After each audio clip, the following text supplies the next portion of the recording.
பிறப்புக்கும் எல்லா உயிர்க்கும்னு சொன்ன ஆதியோன் திருவள்ளுவருடைய வழியில நம்முடைய தமிழக வெற்றி கழகத்தின் கொள்கை தலைவர்களா பகுத்தறிவு பகலவன் தந்தை பெரியாரையும், பார்போற்றும் பெருந்தலைவர் காமராஜரையும், அரசியல் சட்ட மாமேதை டாக்டர் அம்பேத்கரையும், வீர தமிழ் மங்கை வேலு நாச்சியாரையும், மக்கள் சேவகர் அஞ்சலை அம்மாளையும் நம்முடைய அரசியல் வழிகாட்டிகளா ஏற்று சாதி மத பாலின பாகுபாடு இல்லாத சமத்துவ சமுதாயத்தை உண்டாக்க மதச்சார்பற்ற சமூக நீதி கொள்கைகள், அதாவது செக்யூலர் சோஷியல் ஜஸ்டிஸ் ஐடியாலஜிஸோட நம்ம தமிழக வெற்றி கழகத்தின் வழியா உங்களுக்காக உழைக்கணும்னு நான் வரேன்.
ஹலோ ஹலோ, நான் பேசுறது கேக்குதா? நான் பேசுறது நல்லா கேக்குதா? ஏன்னா காலையில் நான் பேசும்போது நான் பேசுறதே ஒரு 2 செகண்டுக்கு அப்புறம் தான் எனக்கே கேட்டுச்சு. Hello hello hello hello hello, கேக்குதா? இல்ல காலையில நான் பேசும்போது நான் பேசுறதே எனக்கே ஒரு 2 செகண்ட் கழிச்சு தான் கேட்டுட்டு இருந்தது. அதனால கொஞ்சம் கன்ஃபியூஸ் ஆயிட்டேன்.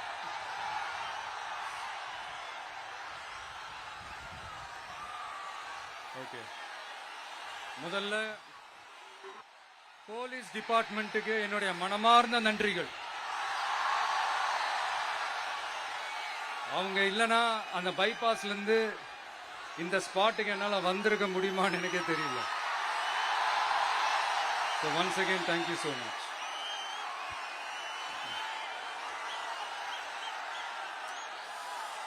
கரூர் அமராவதி ஆத்தங்கரையில இருக்கிற ஒரு ஊரு. அது மட்டும் இல்ல, இங்க ரொம்ப முக்கியமான டெக்ஸ்டைல் மார்க்கெட் ரொம்ப ஃபேமஸ், எல்லாருக்குமே தெரிஞ்ச ஒரு விஷயம் தான். அந்த மாதிரி கரூரை பத்தி பெருமையா சொல்லிக்கிறதுக்கு நிறைய விஷயங்கள் இருக்கு. அதுல எந்த மாற்று கருத்துமே கிடையாது. ஆனா இப்போ ரீசன்ட் டைம்ல பாத்தீங்கன்னா இந்தியாவிலேயே கரூர் அப்படின்னு சொன்னாலே ஒரே ஒரு பேர் தான் ரொம்ப ஃபேமஸா ஜொலிக்குது. அதுக்கு யார் காரணம்?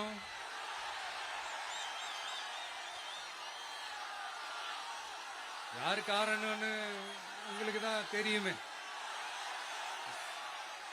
சரி, அதை பத்தி கொஞ்சம் அப்புறமா பேசுவோம். இப்ப நம்ம கரூர் மாவட்டத்தில் இந்த வாக்குறுதிகள்லாம் கொடுத்தாங்கல்ல, அது செய்வோம் இது செய்வோம் எல்லாம் சொன்னாங்கல்ல, அது ஒரு சின்ன லிஸ்ட் தான். அதை ஃபர்ஸ்ட் பார்த்துடலாம்.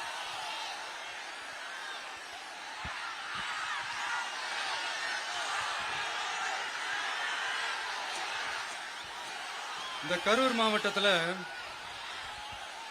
இந்த பேரீச்சை வளர்க்க சிறப்பு திட்டம் செயல்படுத்தப்படும். இத்திட்டத்தின்படி பேரீச்சை வளர்க்க நிதி உதவி வழங்கப்படும். வாக்குறுதி நம்பர் 81. பேரீச்சை மரத்தை விடுங்க, அட்லீஸ்ட் இந்த பேரீச்சை விதையாச்சும் கண்ணில் காட்டினாங்களா? துபாய் குறுக்கு சந்து கதை தான்.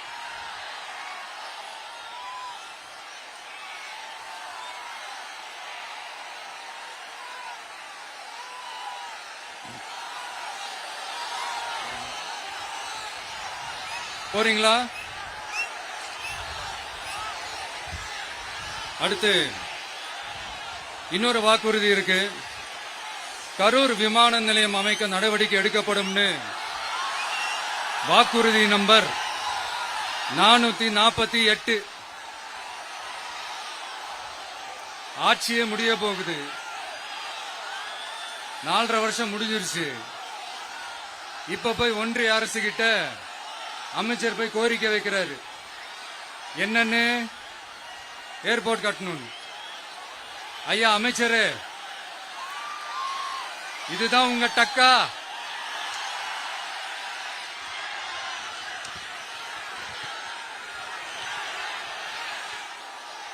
கரூர்ல விமான நிலையம் வந்தா போறீங்களா சார்? போயிடுங்க. அதான் கேட்டேன், அப்பவே கேட்டேன், போயிடுங்க. நண்பா கொஞ்சம் வழி விட்டுருங்க. நண்பா கொஞ்சம் வழி விட்டுருங்க.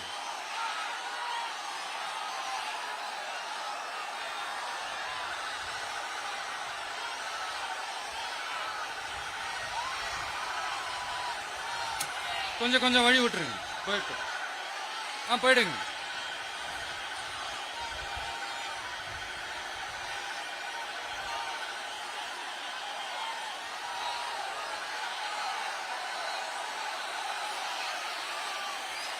Super super super.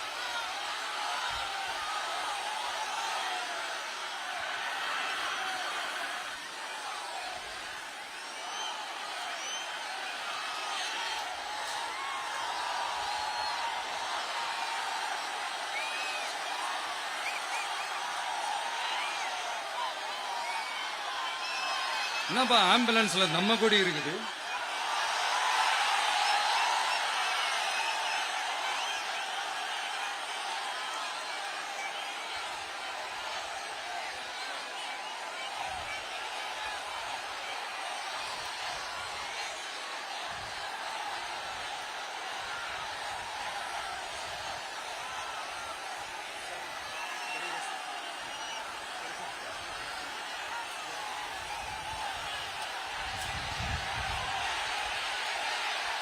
என்னாச்சு?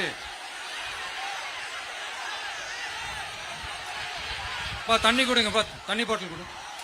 தண்ணி பாட்டில் கொடு.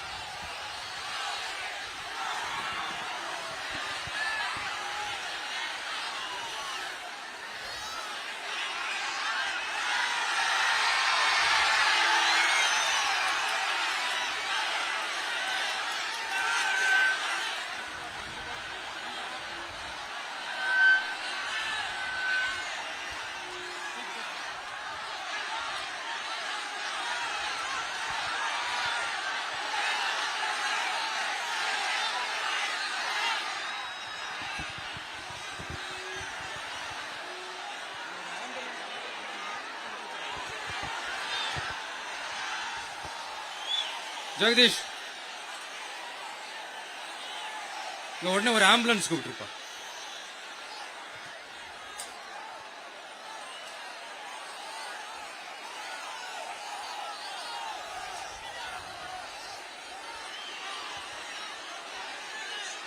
என்ன சொல்றான்?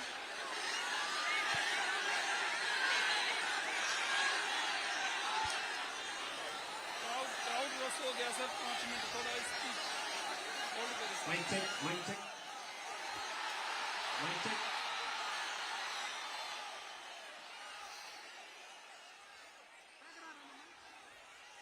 Mic check.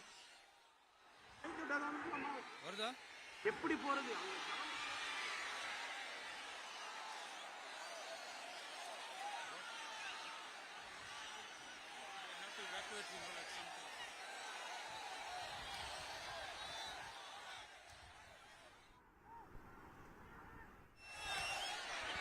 உதயா தண்ணி பாட்டில் வாட்டர்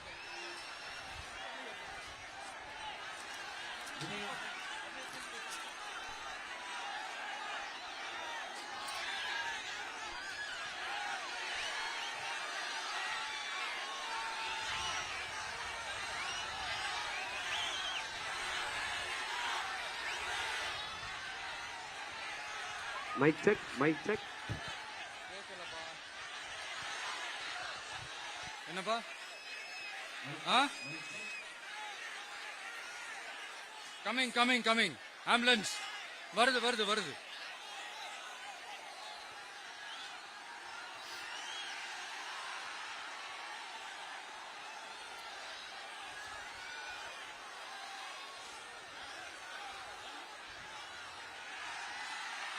ஒரு ஆதார் ஆதார்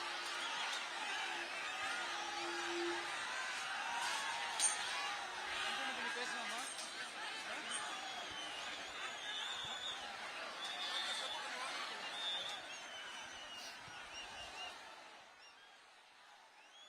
டாக்டர் பிரபு பக்கத்துல வாங்க.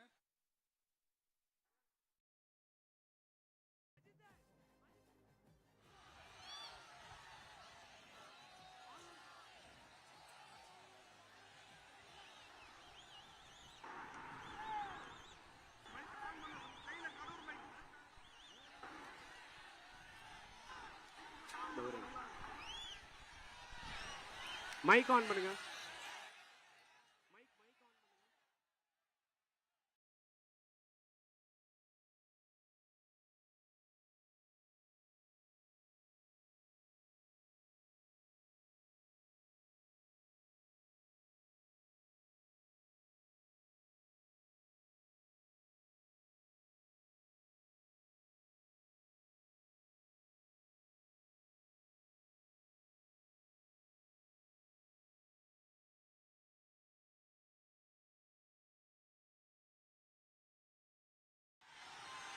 பேசுறா?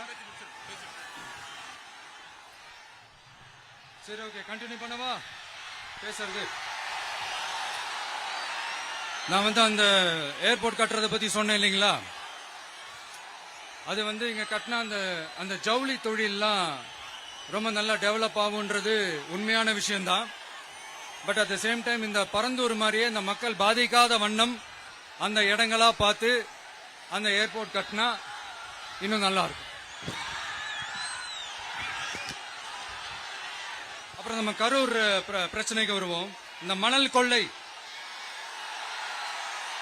கொள்ளை தாங்க கரூரோட தீராத தலைவலி. மணல் கொள்ளை கரூரை வறண்ட மாவட்டமாக்கிட்டது மட்டும் இல்லாம சட்டவிரோத கல் குவாரிகள் கரூரின் கனிம வளத்தை அழிச்சுக்கிட்டு இருக்கு. இதுக்கு காரணம் யாரு சிஎம் சார்? 11 மணிக்கு பதவி ஏத்துக்கிட்டா 11:05 மணல் கொள்ளை அடிக்கலாம்னு ஓபனா சொன்னவங்க தானே உங்க ஆளுங்க. 2026 மணல் கொள்ளை அடிக்கிறவங்க கிட்ட இருந்து அதுல வர்ற பணத்தை வச்சு தமிழ்நாட்டு மக்களை விலைக்கு வாங்கிடலாம்னு கனவு காண்றவங்க கிட்ட இருந்து நம்ம காவிரி தாய்க்கும் கரூருக்கும் விடுதலை வேண்டுமா வேண்டாமா? கிடைக்கும், கவலைப்படாதீங்க. தமிழ்நாட்டின் 3வது பெரிய ஏரி இங்க இருக்கிற பஞ்சப்பட்டி ஏரி. அதோட பரப்பு 1000 ஏக்கருக்கு மேல. அந்த ஏரி நல்லா இருந்தா விவசாயம் செழிப்பா இருக்கும். விவசாயம் செழிப்பா இருந்தா மொத்தமா பல லட்சம் குடும்பம் சந்தோஷமா இருக்கும். ஆனா பல வருஷமா அது சீரமைக்காம அதுக்கு தண்ணி வர்ற வழிகளை சரி செய்யாம போட்டு வச்சிருக்கிறாங்க இந்த ஆட்சி செய்யறவங்க. நம்ம ஆட்சி, அதாவது உங்க ஆட்சி வரும் அன்னைக்கு இந்த பஞ்சப்பட்டி ஏரிக்கு உயிர் வரும். உங்க முகத்தில் நிம்மதி சந்தோஷம் எல்லாம் திரும்ப வரும். ஜவுளி தொழில் கரூர் நகரை வளர்த்தெடுக்குது. இருந்தாலும் மக்கள் பாதிக்காத வண்ணம் ஜவுளி தொழிற்சாலைகள் இருந்து வெளியேறிய கழிவுகளை சுத்திகரிக்க அறிவியல் பூர்வமான நடவடிக்கைகள் எந்த அரசும் எடுக்கவே இல்லை என்ற கவலை மக்கள் கிட்ட இருக்கு. இதை தீர்க்கக்கூடிய பிரச்சனைகள் எல்லாம் அலசி ஆராய்ந்து உண்மையாகவே நாம அவற்றை முன்னெடுப்போம். இப்ப நான் ஒரு விஷயத்தை பத்தி முன்னாடியே பேசலாம்னு சொன்னேன்ல, இப்ப அந்த விஷயத்துக்கு வருவோம். இப்போ கரூர்ல வழி விட்டுருங்க அகைன். அப்ப நம்ம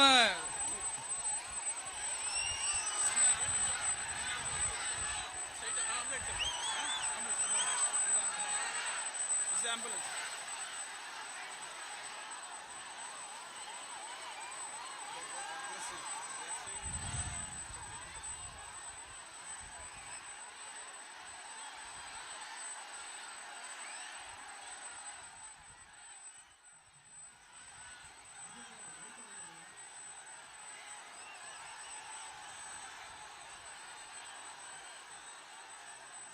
கொஞ்சம் வழி விட்டுருங்க நண்பா, ப்ளீஸ் ப்ளீஸ் ப்ளீஸ், கொஞ்சம் வழி விட்டுருங்க.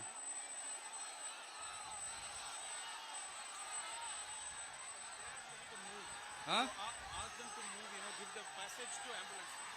Here there is a lot of people down. They have to take them to ambulance. கொஞ்சம் அந்த வழி விட்டீங்கன்னா அந்த ஆம்புலன்ஸுக்கு அவங்களை கூட்டிட்டு போகணும். அந்த வழி விட்டுருங்க அப்படியே.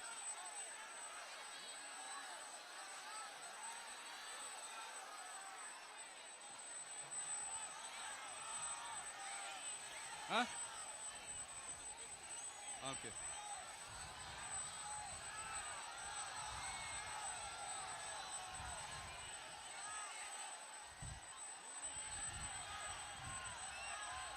பேசலாமா?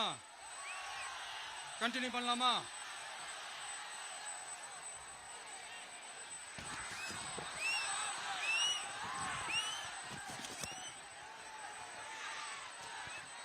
இங்க கரூர்ல இருக்கிற முக்கியமான பிரச்சனைகளை பத்தி நம்ம பார்த்தோம் இல்லையா? இன்னொரு முக்கியமான பிரச்சனைக்கு காரணமா இருக்கிற ஒருத்தரை பத்தி நம்ம பேசாம போனா நல்லாவா இருக்கும்? கரூர் வரைக்கும் வந்துட்டு அவரை பத்தி பேசாம போனா நல்லா இருக்குமா? நல்லா இருக்காதுல. எதுக்கு சுத்தி வளைச்சுக்கிட்டு ஸ்ட்ரைட்டா விஷயத்துக்கே வருவோம். இந்த கரூர் மாவட்டத்தில் ஒரு மந்திரின்னு ஒருத்தர் இருந்தார்ல, இப்ப அவர் மந்திரி இல்ல, ஆனாலும் மந்திரி மாதிரி. நான் யாருன்னு உங்களுக்கு சொல்லிதான் தெரியணுமா என்ன? ஒரு க்ளூ ஒண்ணு கொடுக்கலாமா? பாட்டிலுக்கு 10 ரூபா, பாட்டிலுக்கு 10 ரூபா, பாட்டிலுக்கு 10 ரூபா, பாட்டிலுக்கு 10 ரூபா, பாட்டிலுக்கு 10 ரூபா, பாட்டிலுக்கு 10 ரூபா, பாட்டிலுக்கு 10 ரூபா, பாட்டிலுக்கு 10 ரூபா. இப்ப ரீசெண்டா கரூர்ல ஒரு விழா ஒண்ணு நடத்தினாங்களே, அது என்னப்பா 30 பேர் விழாவா? 30 விழா, சாரிப்பா கன்ஃபியூஸ் ஆயிட்டேன். அந்த விழாவில் மாண்புமிகு சிஎம் அவர்கள் இந்த மாஜி மந்திரியை பத்தி உச்சி மேல தூக்கி வச்சு மெச்சினதெல்லாம் நம்ம காதால கேட்டோம் இல்லையா? இதே சிஎம் அவர்கள் இதே கரூருக்கு வந்தப்போ, எதிர்கட்சியா இருந்தப்போ, அந்த மாஜி மந்திரியை பத்தி என்னெல்லாம் சொன்னாரு, என்னெல்லாம் கேட்டாரு. ஐயா ஃபேக்ட் செக் நண்பர்களே, இதெல்லாம் நீங்க பெருசா ரிசர்ச் பண்ணணும்னு அவசியமே இல்ல. யூடியூப் ஓபன் பண்ணி பாருங்க, தெரிச்சிருவீங்க, மிரண்டுருவீங்க. இந்த திமுகவுக்கு இந்த மாஜி மந்திரி இப்ப என்னவா இருக்கிறாரு அப்படின்னு மக்கள் பேசிக்கிறாங்க தெரியுமா? இந்த திமுக குடும்பத்துக்கு ஊழல் பண்ற பணத்தை எல்லாம் 24x7 டெலிவரி பண்ற ஒரு ஏடிஎம் மெஷினா இருக்கிறாராம் அப்படின்னு நான் சொல்லுங்க, ஊருக்குள்ள பேசிக்கிறாங்க. சரி, இங்க ஓகே. இன்னொரு முக்கியமான விஷயம், இங்க போலீஸ் பாதுகாப்புலாம் இருக்கா இல்லையா? போலீஸோட கைகள்லாம் கட்டப்பட்டிருக்குன்னு நினைக்கிறேன். போலீசார் மக்கள் தான் சார் எஜமானர்கள். மக்களுக்காக மட்டும்தான் பயப்படணும், வேற யாருக்காகவும் பயப்படணும்னு அவசியமே கிடையாது. இன்னும் 6 மாசம் தான். ஆட்சி மாறும், காட்சி மாறும், அதிகாரம் கை மாறும். உண்மையான மக்களாட்சி, மனசாட்சி உள்ள மக்களாட்சி அமையும். அப்ப தெரியும் எல்லாருக்கும் சுதந்திரமும் பாதுகாப்பும் 100% வரும். தேங்க்யூ நண்பா, கான்பிடண்டா இருங்க, நல்லதே நடக்கும், வெற்றி நிச்சயம். அஷ்மிகா 9 வயசு ஒரு பொண்ணு காணுமா, நீங்களே நம்ம தோழர்கிட்ட சொல்லி கண்டுபிடிச்சு கொடுக்க சொல்லிருங்க. அஷ்மிகா 9 வயசுல ஒரு பொண்ணு காணுமா? தம்பிகளா கொஞ்சம் தேடி கண்டுபிடிச்சு கொடுத்துருங்க. அஷ்மிகா.